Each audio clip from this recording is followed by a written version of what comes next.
Welcome back, ladies and gentlemen, and thank you so much for all the comments, the kind words. This really made my day yesterday. To give you an idea of my day yesterday, I woke up, my car couldn't start, the engine is blown, I need a new engine.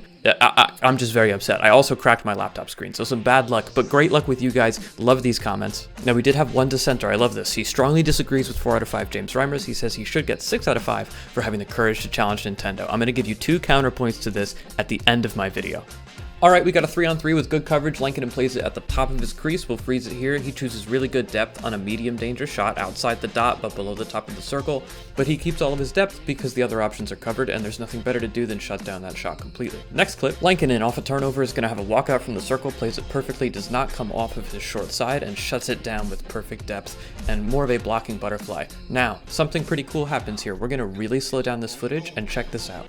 His hand and his leg are going to actually react after this puck already hits him because it is too close and shot too hard for his cerebellum to react to it in time. He's going to butterfly as it comes off the stick. That's a learned behavior, but watch his hand and foot. They don't actually kick out until after the puck has already hit him. We get a great example from Swayman at the other end on a glove save. All right, we got low to high pass, and whoa, what an insane save with that glove. Actually, check it out. No, it's not. In perfect position, it's going to go into the glove first, then the reaction as it hits the back of the glove because the cerebellum isn't quick enough to react to that. It's all positioning when the puck is in your house. Next up, we got a breakaway for Lenkinen, and he's going to have to follow this across after shutting down the shot first, and let's see how he does this here. So we'll slow it way down. So we get 1 knee up, 1 knee down, and the glove, that's to cover the short side while the shot's still available, but leave him open to push across. So 1 up, 1 down, really common in this scenario, and his stick does not stay flat in his 5-hole, so he actually ends up letting that one through almost. It hits his knee rolls, and then he kicks that out karate style. You gotta love that. And let's just take a second to appreciate this flexibility. Take a look at that. Wow. Okay, great depth selection here in this clip by Lenkinen, now at the top of his crease with 2 options in front of him. Now, why no back pressure there like James Reimer from our other video? Well, there are a few key differences on this play. Let's go to the whiteboard and take a look. All right, so I'm going to set up this play for you. Now, the big difference between James Reimer's plays from our previous video and this play is that the options are not wide out of our goaltender, Lenkinen. They're actually right in front of him. And when they're right in front of him, one of the proper things that you can do is actually gain depth in this situation. Our goaltender that takes depth, the green goaltender, actually covers most of the blocking position for the 2 sticks in front of him, right? Those are 2 sticks sitting in front of you.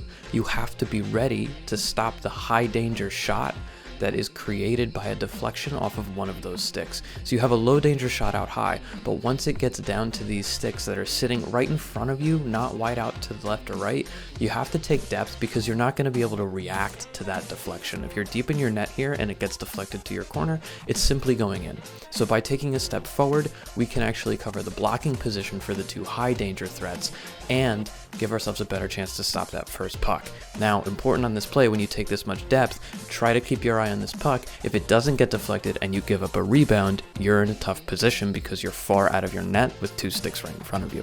Next clip, same concept from Lenkinen, has to take depth because there are screens and deflections in front of him, not to his left or right. But remember what I said about rebounds getting you in trouble here. He has to be pretty quick with his feet to cover the options there, and his defense actually doesn't allow a shot to come back his way.